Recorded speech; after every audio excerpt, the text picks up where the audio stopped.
Thank you. Thank you. Beyond boundaries. What a theme, huh? Beyond. Now, when I think of boundaries, I think of rules, regulations, and restrictions. And I think of the parents and the teachers and the supervisors who hold us accountable with regard to those boundaries. Now, that's not a bad thing. I know if you're like me, I need supervisors. I need someone holding me accountable to do the right thing. But beyond boundaries is something different. I think of those leaders, those teachers, those supervisors, those parents who inspire us to go beyond the call of duty, to do more than we have to do it not because they tell us, but because we want to. I would like to share with you what the research says about how to make that happen. And not just for other people, but for yourself. Here's the deal. How can we inspire people and ourselves to be self-motivated? There's another word. It's called empowerment. You've heard that word, right? Now, the management definition of empowerment is get her done.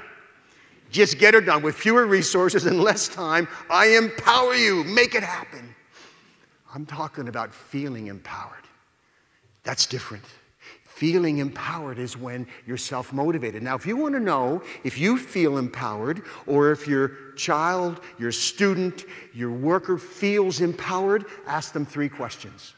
And if they say yes to these 3 questions, they will feel empowered. And by the way, this is not based on common sense, it's based on research. But you've all been there, so it'll feel like common sense. Question number 1, can you do it? Albert Bandura calls it self-efficacy. Do you believe you can do it? Do you have the time, the knowledge, and the training to do what we're asking you to do? If you answer yes, good. Second question, will it work? Do you believe that we're asking you to do the process will work? Albert Bandura calls that response efficacy, believing that the behavior will lead to the ultimate outcome. By the way, that takes education, right? We have to show them the data. We might show them some theory. We show them, teach them why this might work. I just used the word education. Earlier, I used the word training. Is there a difference? In elementary school, we call it education. Middle school, education. High school, education. College, higher education. Then you go to industry. What do you call it? Training. You have your training department. There must be a difference. Well, you know the difference. Do you want your kids to have sex education or sex training? And your kids might answer the question differently. Because you know that training means you do the behavior and you get feedback. That's powerful. Powerful. Have you ever heard this word, online training? It's an oxymoron, isn't it? I mean, training is watch the behavior. Online training, it's like plastic silverware, jumbo shrimp, legal brief, country music. I mean, it doesn't work. Okay, so if you answer yes to it will work, third question, is it worth it? So we've had a training question, we've had an educational question, this is the motivational question. Do you believe the consequences? This is about consequences. B.F. Skinner taught us this, selection by consequences.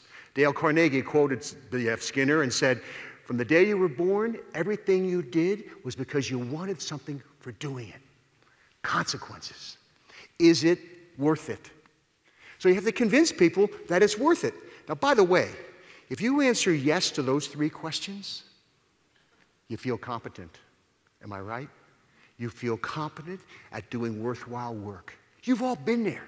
When you feel competent at doing worthwhile work, you're more likely to be self-motivated. You've been there. No one has to be looking over you. You feel, now here's the challenge, leaders, teachers. How do you inspire people to feel competent? Well, you give them feedback. You give them recognition. You show them they are competent. Okay, I got one more, another C word. choice. Your common sense will tell you.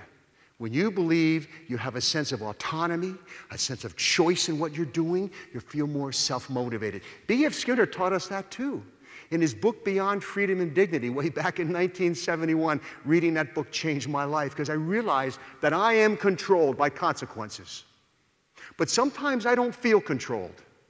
When I'm working for a pleasant consequence, it feels good. It feels like I'm working to get something. When I'm working to avoid an aversive consequence, I feel controlled. That's called negative reinforcement. So here's a challenge, leaders. How do we get people to become success seekers rather than failure avoiders? First day of introductory psychology class. I teach 2 classes of 600 students. Maybe some of you have been in that class. And remember, the first day I say, how many are here to avoid failure? And 80% raise their hand. And I say, well, thanks for coming. I know you're motivated, but you're not happy campers.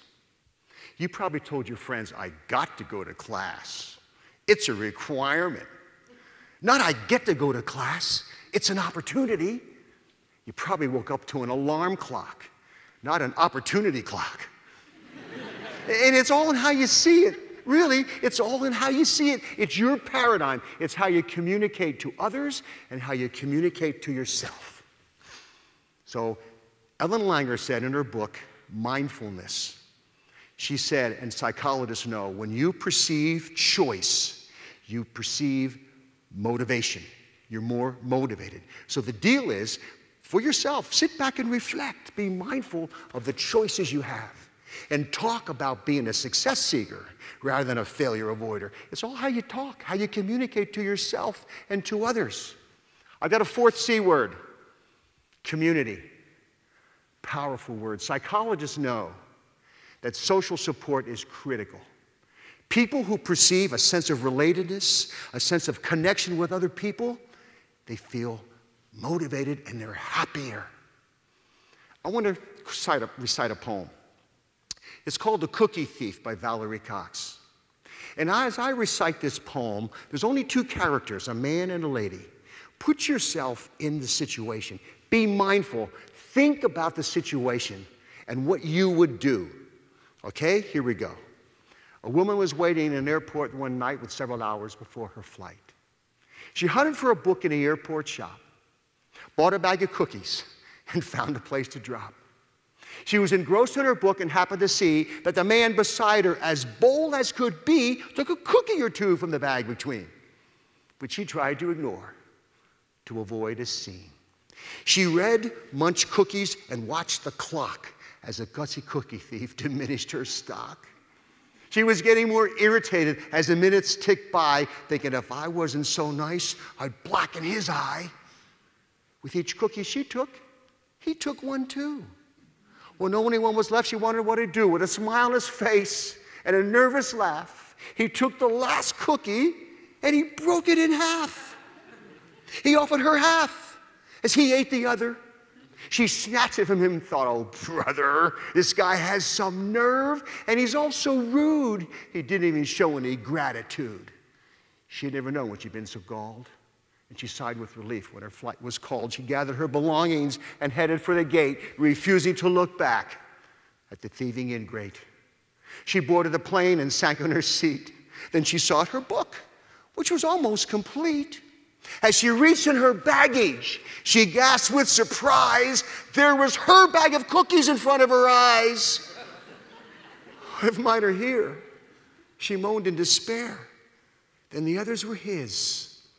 And he tried to share. Too late to apologize, she realized with grief that she was the rude one, the ingrate, the thief. So where were you where were you? Whose side were you on? Were you thinking independent or interdependent? I don't blame you if you think independent. You know, that's how we're raised. Nice guys finish last. Squeaky wheel gets the grease. Got to blow your own horn. You know, independent. We come into this life of ours dependent to others, and then we can't wait to become teenagers. You know, we're too old to do what kids do, too young to do what adults do, so then we'll do what nobody else would do to assert our independence. And some of us get stuck there. We're stuck. I'll do it myself. I don't need you. Not good. We need each other. We have to have each other's back. We need a sense of community. This independence culture that we got to move to interdependent.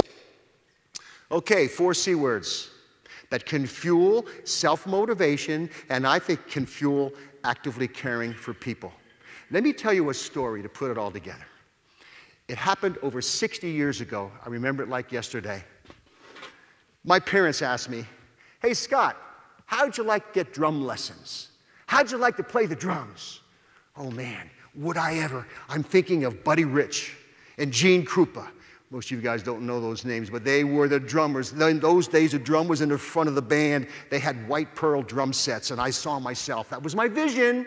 I had a vision, consequences, that was my vision, and I said, yeah, I want to take drum lessons. So the teacher would bring his drum and set it next to mine. I didn't have a nice drum like this. My parents bought me a beat-up old drum at an auction, and they said to me, if you get better, if your teacher tells us you're getting, they're holding me accountable.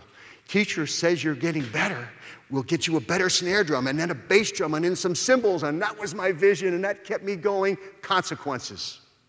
So the teacher would come in, and he would show me stuff. You know, this is how left hand, this is how Buddy Rich plays with his left hand and his right hand, and they would just do things like a flam.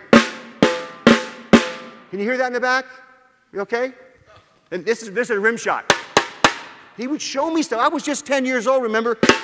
And when he showed me stuff, I felt, wow. He showed me this little simple drum beat. Watch me, Scott. Watch this. And I practiced it. And I did it. I'm feeling competent. He showed me a paradiddle. Listen, paradiddle, paradiddle. And he said, you go home when you practice next week, I want to see your paradiddle. And I said, watch this. And I'd say, watch this. He said, that's a double paradiddle. We didn't get there yet. I'm reading ahead. Because I'm self-motivated. I feel competent. I'm walking through Muhlenberg High School, Allentown, Pennsylvania, and I see the music teacher, and he says, I hear you're learning to play the drums. I said, yeah, and I'm getting good. He said, you can march in the band. You can be the snare drummer. Whoa, that felt good. Another vision. Then the teacher comes into my, these were private lessons, by the way, $2. $2, that was a long time ago. She said, Scott, you ready to do a drum roll? I said, of course, I'm ready for a drum roll. He says, watch, Scott, here you go, watch this. Would you do that again? Scott, this is easy. Watch me. Now you practice that, and next week, I want to see a drum roll. He comes back the next week, he says, how's your drum? I can do a paradiddle. That's regression. I want to see a drum roll. Week after week, now we're talking about distress. Now we're talking about apathy. Now we're talking about learned helplessness. That's what psychologists call it. I remember walking through that elementary school and seeing a music teacher, and he said, so Scott, how you doing? How are the drums? Not so good. I can't do a drum roll. You know, like adults always say, never say can't. You can be anything you want to be, Scott. No, I can't do a drum roll. I've tried and I tried, and I've kind of given up. And he said, Scott, when you ever get overwhelmed, break it down. Break it down. Can you do a paradiddle? Yeah. Okay, what's the second beat? 2 beats. Yeah, well, that's a drum roll, Geller. It's 2 beats. You go home and you practice and you say, Dada Mama. Remember, I was just 10. You go, Dada Mama, Dada Mama, Dada Mama, Dada. It's a drum roll. That teacher came back the next week. Okay, Scott, I guess you can't do a drum roll. I said, watch this. He said, whoa, how'd you learn to do that? And I showed my teacher. I taught my teacher, 10 years old. He said, I'd forgotten that I got into the habit of just doing this and forgot that it's 2 beats. You taught me how to teach the drum roll, Scott. there's a lesson there. We can always learn from each other. We need to have the humility to accept feedback and the courage to speak up. And we need to help each other feel self-motivated. How? Give them the perception of competence. Teach them about consequences drive us. Let them perceive choice. And let them know it's community. We're all in this together. And we need each other. Thank you.